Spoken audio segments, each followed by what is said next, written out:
people, grown-up people, are spreading rumors that can hardly be taken seriously.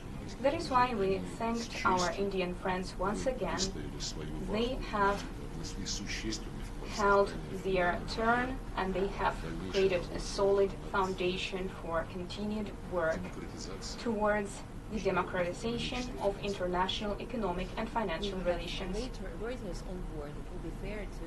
У нас здесь Reuters есть, поэтому будет справедливо дать слово им. Здравствуйте, я представляю Reuters. Сергей Викторович, если позволите, я хотела бы исправить. Там не говорилось, что это ультиматум.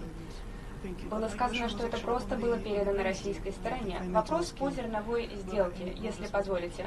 Удалось ли достичь какого-то успеха по Черноморской зерновой инициативе? Встречались ли вы с президентом Эрдоганом или другими лидерами для того, чтобы разрешить вопрос поставок?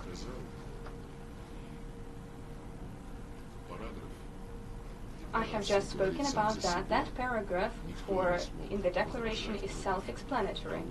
No one was able to object to what President Erdogan offered and something that President Putin has spoken about many times. It is entirely possible to revive the Black Sea initiative, but only if it works in both parts, not only the export of Ukrainian grain, but also alleviating any obstacles in the export of Russian wheat, other grains, and fertilizers.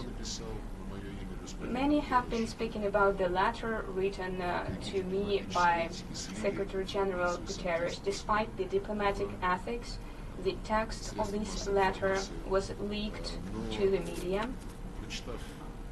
However, having read the letter, one might think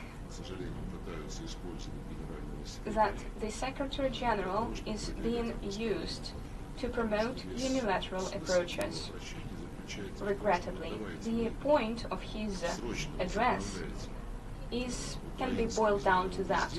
Resume the Ukrainian deal right now, and then, within a month, we will do something to re-swift someone. After 3 months, we will deal with the Lloyd's insurers, and so on. As for the SWIFT and Rossellkos Bank, this is untrue. No one, including Mr. Guterres, made any promises about re-swifting Rossellkos Bank. They are trying to convince us to agree to a completely unrealistic idea about the branch of Rossellkos Bank in Luxembourg to play its role. However, this branch is not licensed to conduct banking operations, and it hardly has any capacities left. It's going to be closed quite soon. As for the Lloyd's insurers, back in Jakarta, Secretary General Guterres said that he agreed upon the placement of certain UN consultations on the platform, but speaking of specifics, he couldn't provide any. We appreciate the efforts made by Mr. Guterres, and President Putin has spoken about that too. I have expressed my gratitude to him for his efforts. However, these efforts seem to be doomed, now that the West is only making promises. This forced Deputy Speaker, Mr. Haka, who recently said at a press conference that the Secretariat, despite its endeavors, is not in any way violating illegitimate sanctions imposed on Russia. Now the UN Secretariat is complying with the US and European sanctions.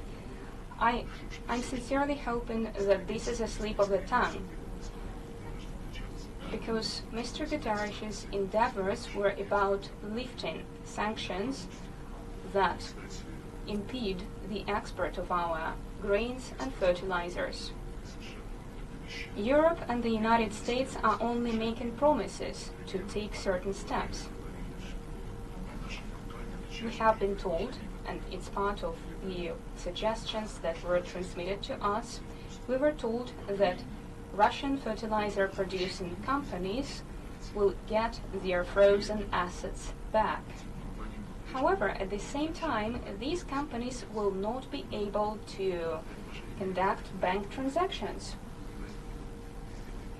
And wherever you go, wherever you look, there are shades and details.